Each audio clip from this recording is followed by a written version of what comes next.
switch. So, I guess you're done? Oh, Is it? Speaking of the This wheels? This has got to be wheels. It's beautiful. I've wanted this kit since it first came out, probably like 7-8 years ago. And it was really expensive. It's like Gundam Bandi. They finally re-released it and they added photo etch to it.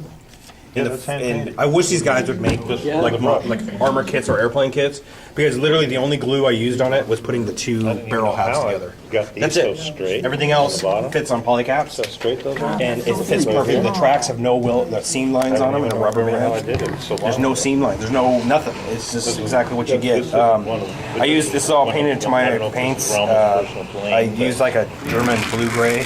But I did something I've never done before. Is I'm staining. So if you see the darker variations in areas, pre-shading. No, Staining after. So I've already done pre-shading. I've already built up the colors. But what I did was I took blue oil paint and thinned it, and then drew it into little areas, and then I blended it in, and it actually stained it. So you can see the differences. It looks great. Yeah, I think it looks great, Will. But I was thinking about like markings, whatever. The barrel on this side, I dropped it, and it cracked in two little spots. So I'm gonna redo it. But it's a primered barrel. I mean, you see. Oh yeah. So it's primer, so I'm just gonna refix that. But I put it in 177 armor. And the markings were from DML, so 212. Some of the markings didn't work as well as I thought. I don't know why. It drives me insane, but I got little air bubbles and stuff. I fixed that. But 177 armor in Iraq and in Germany had the emblem of the Ghost Division on their tanks. That's the 10th Panzer Division of World War II inside. So they put it on their armor, especially on the gun barrel. So I got the bright idea. These are from a Leopard 2 kit. So I put those on instead, and I put the giant stars from a Sherman, saying like, "Go ahead and shoot me because you can't, because this thing weighs probably like 120 tons."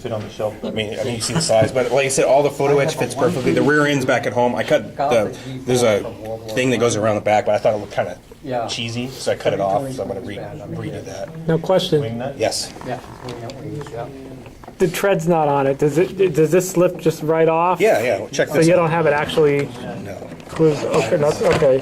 Yeah. So. Oh, okay. Everything on this thing. Everything on this thing was. Polycaps, Yeah, polycaps. Like this is 3 pieces. This whole back, and you can't even tell. Yeah. But you can tell where I scragged. I mean, I saw this before it was painted. but I literally, it took me 5 minutes to put the road wheels together because they just snap.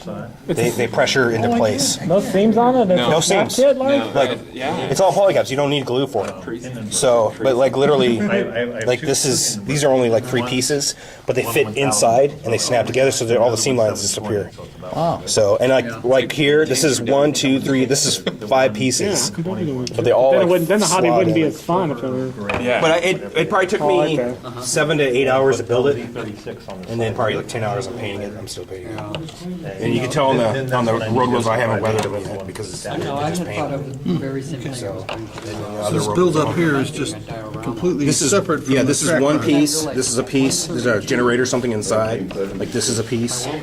This and everything else just kind of everything snaps together and it builds I up. just wonder how in the world you got with the tracks. The only thing I did, which is, and they wanted you to do, and I cut it off, and you can see on this side it's like this. I cut this side off for the tracks to fit on because they don't fit. You're supposed to build it all together, and I thought that was kind of dumb. So, but as soon as you put this thing on, wherever it goes, probably Wrong side. Yeah. But as soon as you put this thing on there, it disappears.